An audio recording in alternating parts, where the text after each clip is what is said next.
Tonight, an XL bully dog horror story. A woman describes the moment she was attacked and left with multiple injuries. I know if it had got in my throat or anything like that, I was a goner. I know I would have been. The Scottish Government is working on a ban, but owners say the dogs are safe. Also making the headlines, an STV drama has a real-life impact. All our hopes, dreams, all our savings down the pan. Postal workers wrongly convicted in the Horizon scandal will be swiftly exonerated by emergency legislation. A special report claims people are being missold insulation. The Crown Office examines potential criminality. Happy birthday, Glasgow. And his eyes are orange, his tongue is black, and he has purple prickles all over his back, celebrating 25 years of the Gruffalo. I'm Kellyanne Woodland in Edinburgh. And I'm John Mackay in Glasgow. This is the STV News at 6.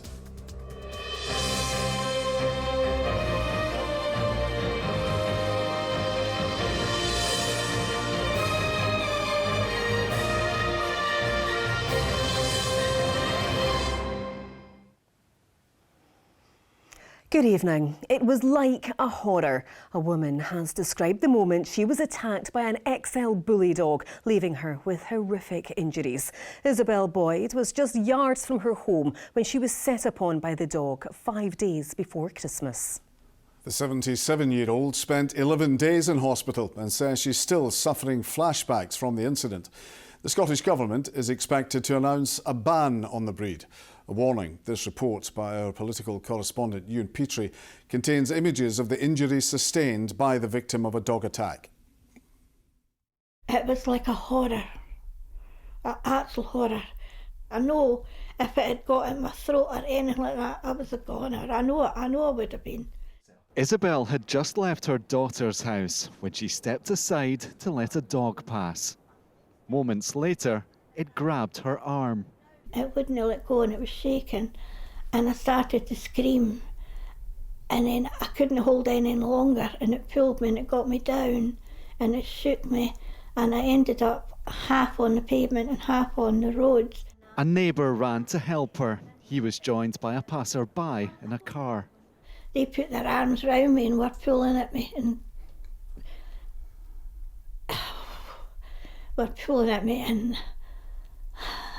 I just kept screaming, my arm. Isabel's arm was fractured in 2 places. The 77-year-old also suffered a fracture to her knee. I don't think I'm right over the shock of it actually happening. Sometimes it feels like a dream, if you know what I mean. The Scottish Government is expected to introduce a ban on XL bully dogs following similar laws in England and Wales. I couldn't be without a dog in my life. I love them. I feel something has to be definitely done, because we don't want to see that happen to anyone else with what I have been through. You stroke Enzo? Say good boy. Taylor Sterling owns 2 XL bully dogs. She's helped rehome more than 30 from England. Mine personally, amazing with the kids. You know, they'll go in the car, they'll be good with other dogs. They're so versatile, they'll do anything.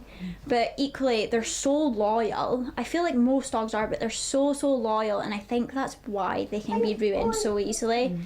Because they try so hard to please.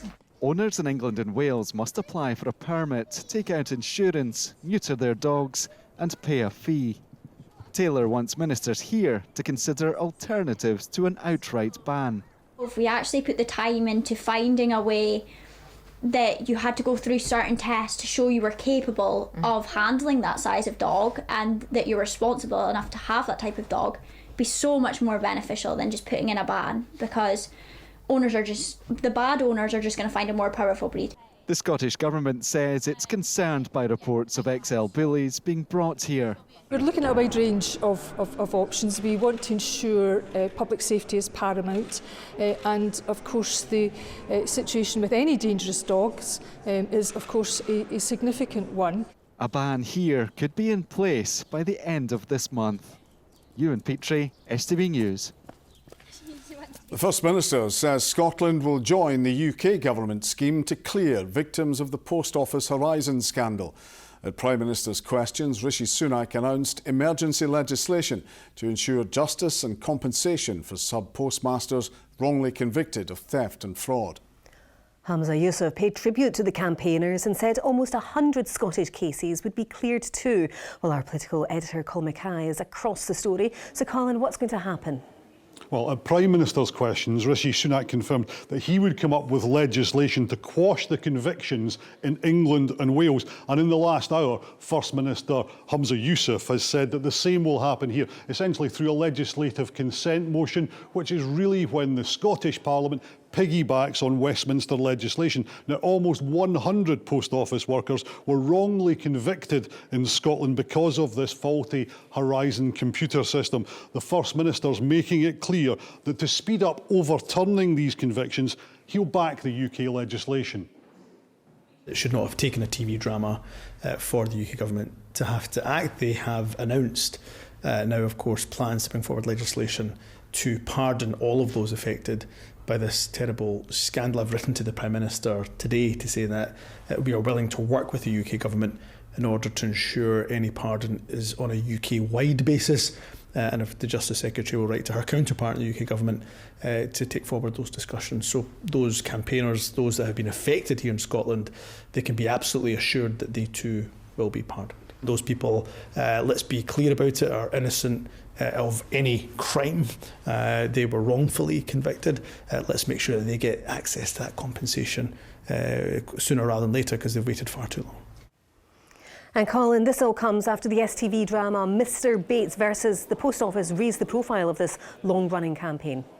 Absolutely. That drama has made this a crisis, and it really has taken that to force political leaders to act. It forced the former Post Office boss Paula Venables to hand back her CBE, and it forced the quashing of these convictions announced today. So next comes compensation. The UK government is proposing a £75,000 upfront payment, although those who have suffered a miscarriage of justice could claim up to £600,000.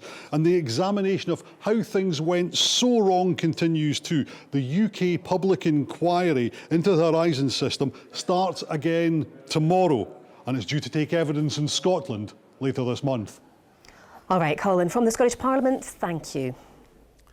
The Crown Office and Procurator Fiscal Service are looking into potential criminality after vulnerable and elderly people across Scotland were allegedly forcefully missold insulation products.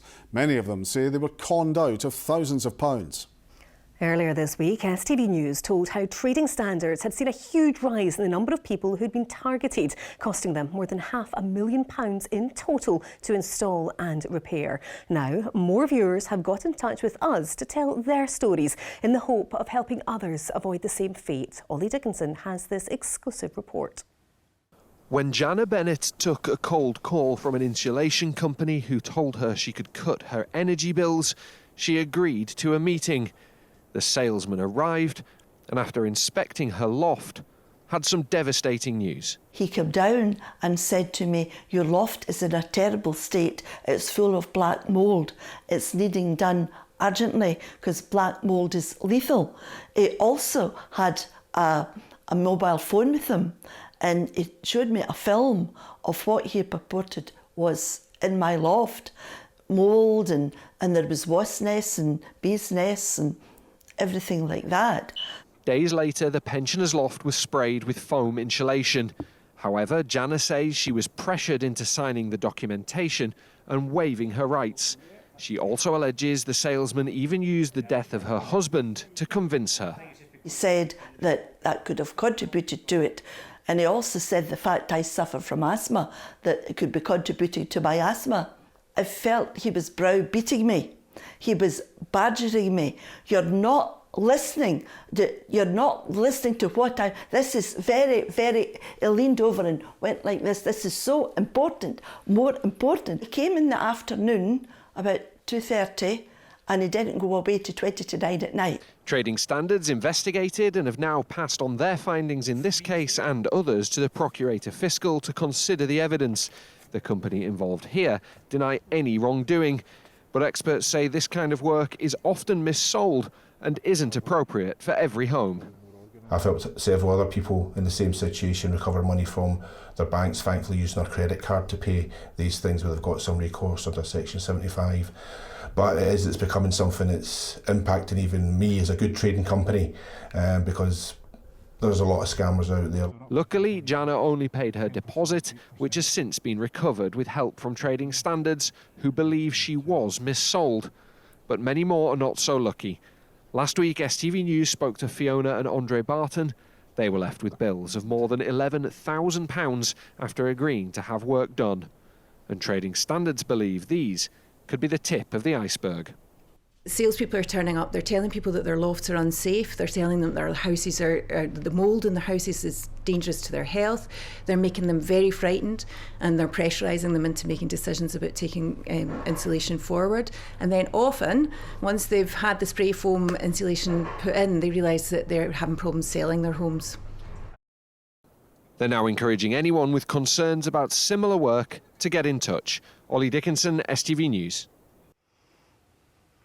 A union says it's exploring legal action over the way workers at the Stuart Milne Group lost their jobs. More than 200 workers were made redundant on Monday after the firm went into administration.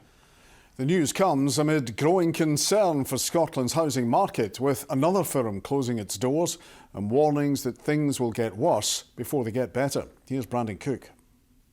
It's with the greatest regret that I have to inform you all that there has been no alternative but to place the company into administration. This recording is the moment hundreds of Stuart Milne staff were told they no longer have jobs. I can only express my incredible sadness at this outcome. The company broke the difficult news via a group call with administrators on Monday after it became clear the firm couldn't be saved.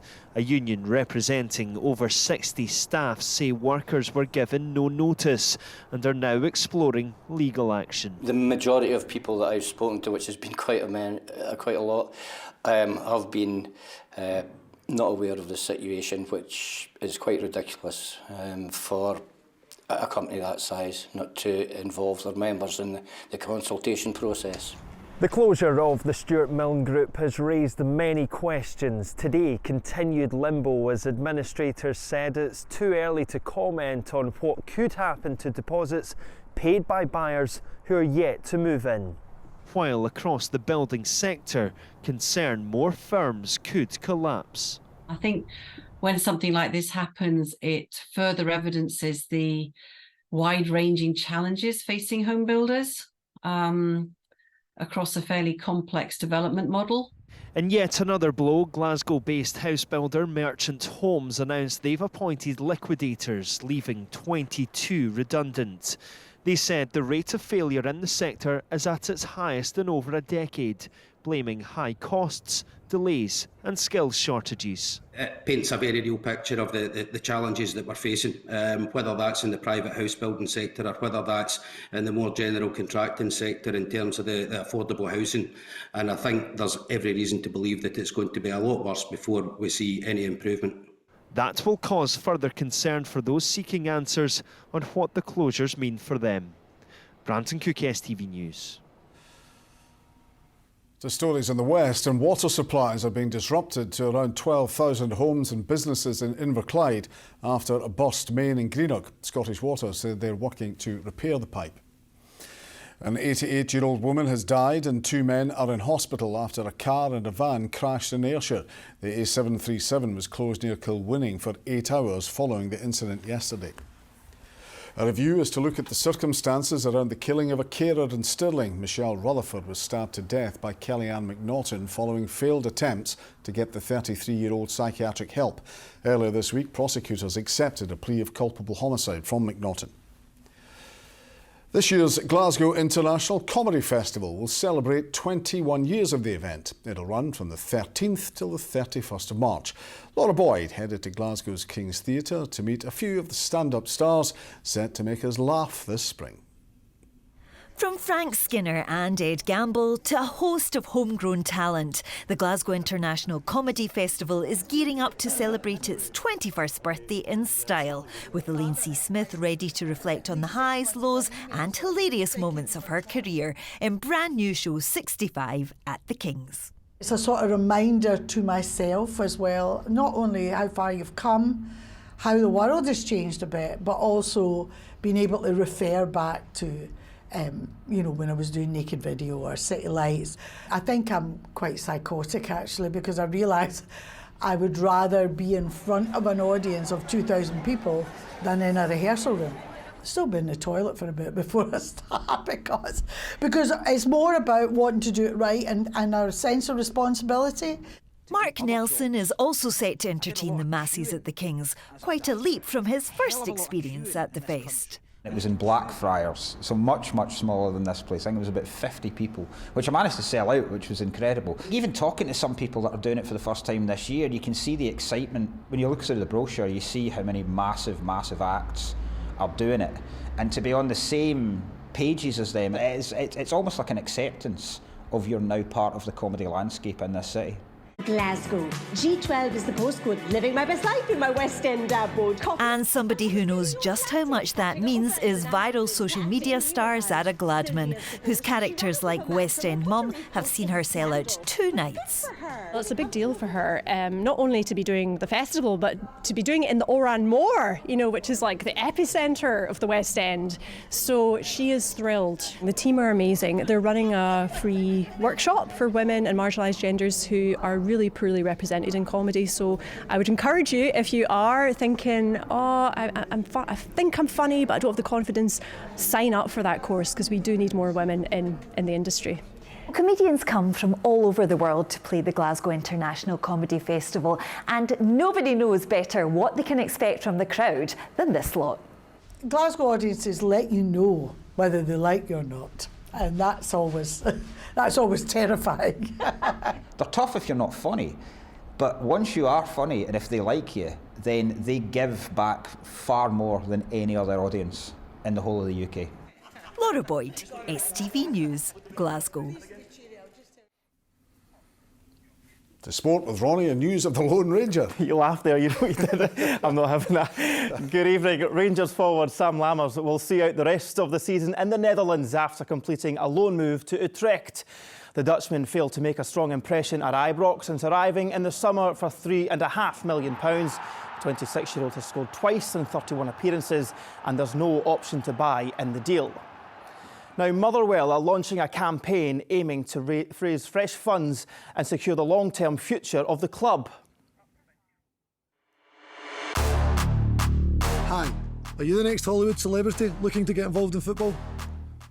The Fir Park side unveiled a light-hearted video where they called on A-list celebrities such as Taylor Swift to get involved. The club are fan-owned through the Wells Society, and whilst making it clear the Steelmen aren't up for sale, they are looking for an injection of funds. The news comes after outgoing chairman Jim McMahon insisted significant investment was needed at the club. The club are not in a bad situation, you know, we're actually doing well at the moment. So what I would say is this is about acknowledging that the Wells Society have done very well. You know, we have over 3,700 members who pay each month. We are very grateful for their contribution. But like any business in the current climate, you know, we need to look for investment. Bills are going up in households, but they're also going up in places like Fir Park's right behind us just now. You know, electricity bills are through the roof. So the more money we can bring into the football club, the better it is for everyone involved. Rangers striker Jane Ross says it was a tough and frustrating road back to full fitness after an ACL injury kept her on the sidelines for 16 months. Ross scored on her return to Joe Potter's side in the 5-0 win over Motherwell in December and says the support of her teammates kept her going. Yeah, there's definitely highs and lows. I think regardless of what injury it is, like there's obviously, it doesn't always go straight forward as you would hope. So yeah, I think I had a really good support network around me. I've had great support from the club. They were brilliant throughout. And yeah, my family, my friends, my teammates, they were all around me supporting me throughout it. So it was icing on the cake to score a goal with my first touch. I probably couldn't have written that, but yeah, it's amazing to be back. Glasgow Warriors hooker Johnny Matthews says he'd be delighted to spend the rest of his career at the club after signing a new contract. The 32-year-old's also hoping that his good form will earn him a spot in Scotland's Six Nations squad. Here's Raman Bardwaj. Johnny Matthews was all smiles at Scotstoun after committing himself to Glasgow Warriors for another 2 years. The hooker, who joined the club in 2019, didn't think twice when the new contract was on the table. Delighted to be committing my future. It was an easy decision for me to make. As soon as the conversation started happening, I love this place. You know, love the fans, love the squad, love the coaching staff. So yeah, just delighted to put pen to paper. You know, if this is the only professional club I play for, this, you know, I'd be delighted with that. As I've said, it's a great club with great people from top to bottom. So it's a joy to be a part of. The hooker has an impressive try-scoring record. Last year, he was the first player to score more than 20 tries for Glasgow Warriors in a calendar year, crossing the line 21 times. He's also the league's top try scorer this season with 10 to his name. You surprised yourself the amount of tries you've been scoring for the club? Yeah, I think it'd be if I didn't say yeah, it'd be a strange one. But as the boys up front, you know, I score quite a lot from the back of mauls, and it's the lads in front who are putting all the hard work in, and they're the ones getting hit and allowing me to wiggle my way over. He's a try-scoring machine, isn't he? Like, he seems to be a crowd favourite as well, you know. So I always get a chuckle when usually if he comes off the bench, and you know, the crowd in Scotstoun, they just go crazy for him. Matthews made his Scotland debut at the World Cup last year. He's hoping to be named in Gregor Townsend's Six Nations squad, which is announced next week. I'll be massive. I'd be delighted. I think any opportunity to be part of that group is special. So for me, it would be, you know, really kick off the next, you know, this year. And yeah, I'd be delighted. Matthews will be back in action on Saturday when the Warriors face Exeter Chiefs in the Champions Cup.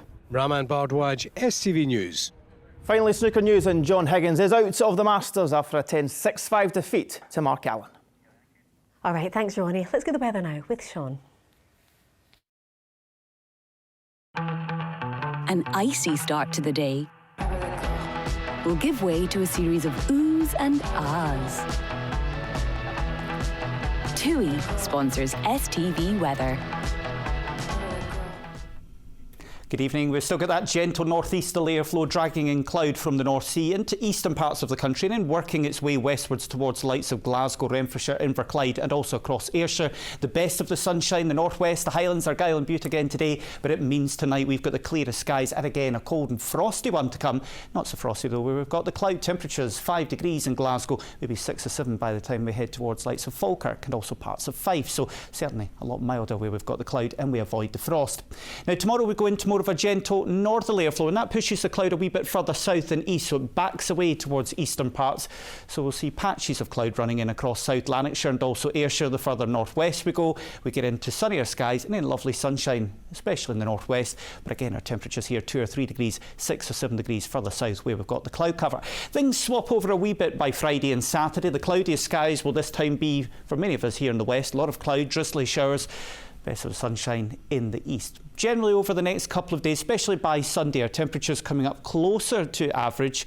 But then as we head into next week, we get into that proper cold blast of air later on Sunday and also into Monday. A northerly airflow, quite a good direction for us, because it means we'll see a lot of sunshine. But in areas more exposed to the north and northwest, the risk of a few wintry showers. Bye-bye. TUI sponsors STV Weather.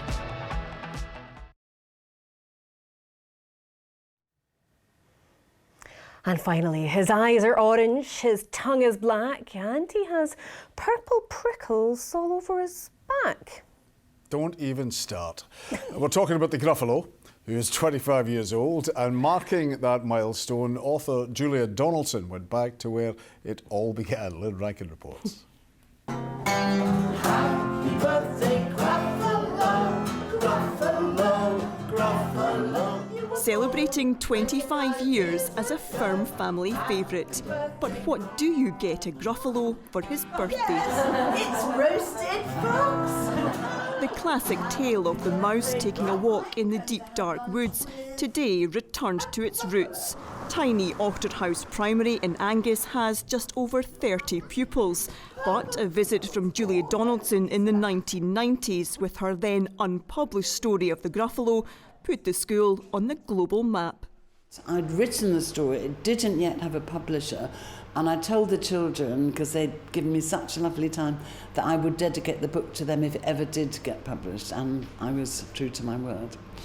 Almost 30 years on, and former pupils and teachers returned to the school today. Over the years, I've had calls from people, I've got a book and it's got your school name in it. What happened? You know, as if I didn't know. One of my main memories was sitting on the floor around Julia's feet, and she was reading to us. For her to come back all this time later, and I obviously have a wee boy at the school as well now, so it's just lovely that he's getting to experience what I did back then.